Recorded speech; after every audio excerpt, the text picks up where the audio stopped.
Today, this video would show how you can connect the VXG to either a UXA or PXA for power amplifier measurements on the spectrum analyzer.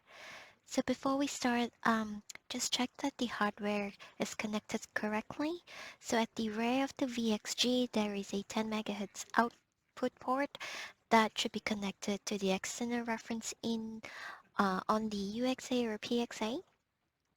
Next, we'll just set up channel 1 of the VXG to trigger one in of the UXA or PXA. So channel 1 sync out would be connected to trigger one in on the UXA or PXA.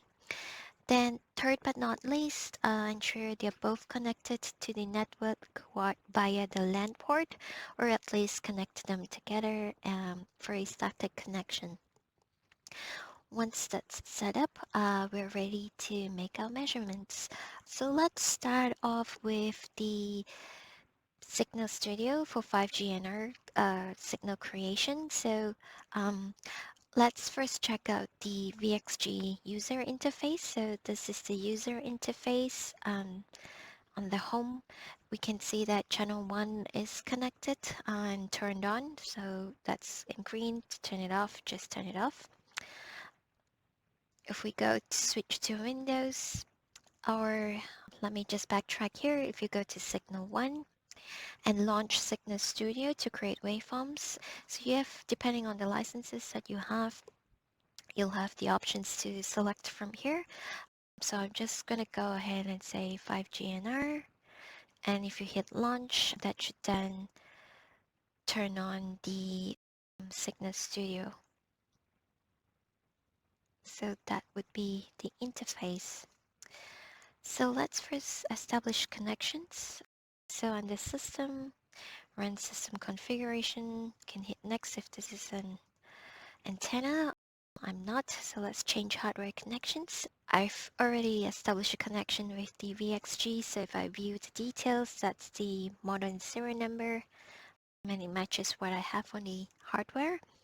If this is a new connection for you, go ahead and hit next, new and next, and enter the IP address.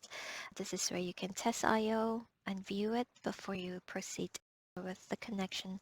So if I were to go back to the connection that I had set up before and hit next, it would tell me that the IO connection has passed us.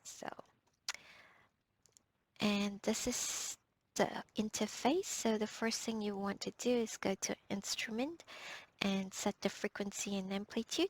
RF output is always on. So we're going to look at a FR1 100 megahertz bandwidth signal. So we'll now go into the waveform setup. This will be a downlink. By default, the user defined sample rate is turned off, but let's turn this on and turn it to at least 3 times the standard sample rate. So that would be 368.64 megahertz. Number of radio frames, I'll keep it as 1. I'll also keep the subframes as 1. Then we can move on to the carrier. So this is defined as FR1 100 megahertz bandwidth signal. If you want to switch this around, go ahead and do that here. Just a note though, if you're doing FR2, the next section would be critical, which is to go into the downlink test mode and ensure that phase compensation is set to off. Okay. But since I'm looking at FR1, I'll keep it as default. Same with BWP. I'm not going to change any of the default settings. I'll keep this as it is. I might just double check the downlink schemes here. So this is default to 64 QAM. If you're looking at FR2, you're going to have to change this to 256. Okay, so once we're happy, we could go ahead and do a download and generate and download the signal, and that would be displayed onto the VXG. Good practice would then be to export the waveform data, which I have previously done, which is this one here. So I will not override it, but just to show you, save the settings as well. Again, I already have this saved previously, so I'll keep it as it is. You'll see how this comes into play when we are in the PXA. So in this video, I have the VXG connected to a N9032B PXA. Okay, so if I do a quick check on the VXG interface,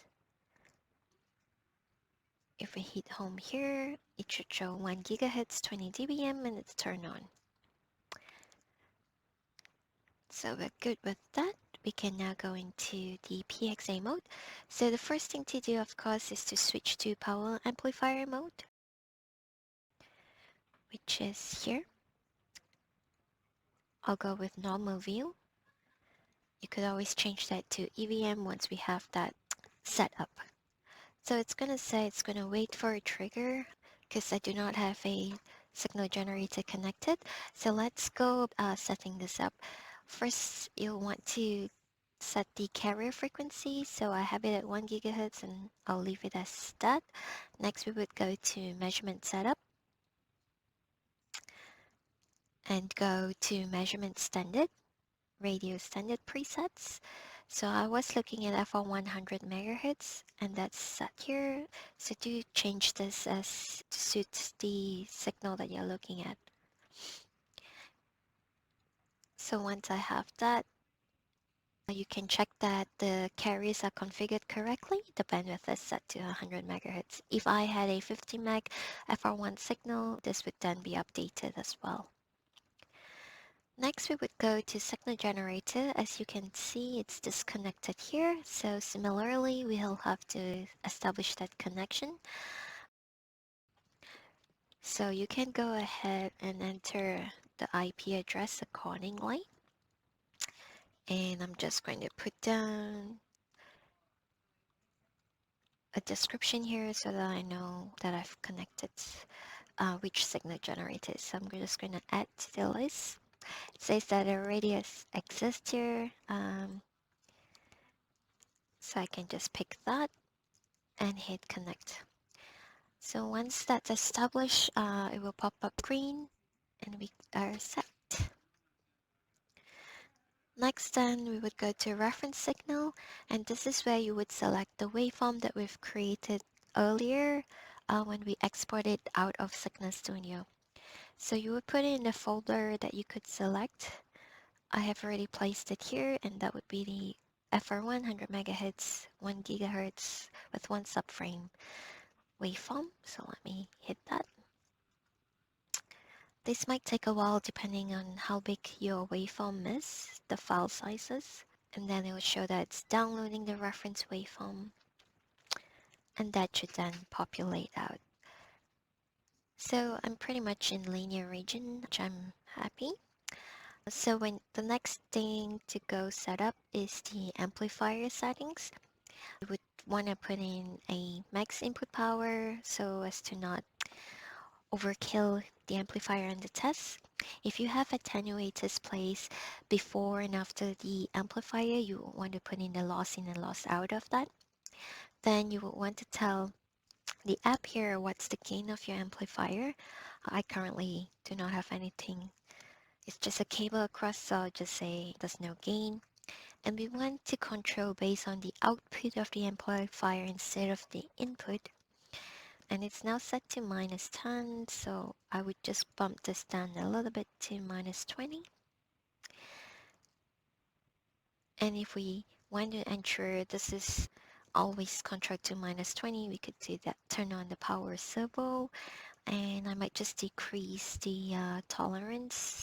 I could just get a better control over the output power. So you can play around with the output power here depending on your amplifiers. I might bump this up a bit and see what happens. It's just before it hits compression. I think if we hit up to -5, we should start seeing So we're pretty good here, so we can leave this as such. Now, the next thing you would want to do before we even turn on any DPD would be to go into the 5GNR modulation analysis. So let's click that down, that's under 5GNR. Modulation analysis, we can stick with the normal view for now. So once we're in that mode, you might be prompted with a sync error, but we're not at the moment. So the first thing again is to check on your carrier frequency. We have this at 1 gigahertz, so we'll leave it as that. Carriers, the component carrier is downlink. This is also right. So we can now go to measurement setup. You could go ahead and adjust this manually, but in this clip we'll just show how you could recall the setup which we saved previously on Signal Studio. So go to demode info and go to the folder where that file is saved. So I know it was saved under the power amplifier mode. And I'm just going to look for the SCP file, which is this file here, and recall. So now we have that set up correctly, but the trigger isn't set up right. It's not free run.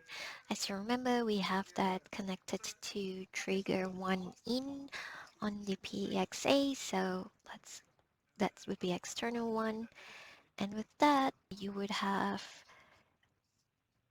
a pretty good IQ data here. We can auto scale this. EVM is at 0.42, and with subtract, we are triggering based on the subframe. So you can go and look into this manually here. So measurement standards it should automatically be preset based on your setting file, the SCP file. So I am at 100 megahertz FR1 TDD with SES at 1 to 30 kilohertz. If I go into component carriers and go to configure, that is also selected correctly, as well as the resource grid. Now if we go to measurement time, subframe is 1, which is what we set for. And you can tell that the analysis boundary now is set to subframe instead of the default of just the frame. We want this, and the search length is at 10 milliseconds. So that looks pretty good. We can now go back to power amplifier. We can now go ahead and turn on the EVM. So under PA measurement, go to EVM. If this is too small and you can't scroll, you can always hit settings, use the interface, and turn the control size to small. That should shrink the words a little bit. If you hit that now and hit back to EVM, you should be able to see the tables here. So we would just go ahead and turn on the 5GNR EVM measurement. So if I close this now, that's now populated here, 0.42. So if you want to go ahead and look into the DPD, we can go into that. We want to have memory polynomial model instead of the lookup table. This is already pretty flat, so turning on the DPD might not help. But if you do have an amplifier that's starting to compress, this DPD model would help flatten it. So we can give this a go here, though I do not expect much improvements from that. As you can see, and as I predicted, the EVM doesn't improve much because this was already pretty flat. But if you do have a amplifier, this would definitely help with improving the EVM. So we can also go into EVM metrics view if that's if that looks better. And with the we only had one iteration, and that's why we have only one. If you have more iterations run, it will be populated here, and you'll be able to see the matrix. So that's all for FR1 5GNR FR1 power amplifier measurements. Thanks for watching.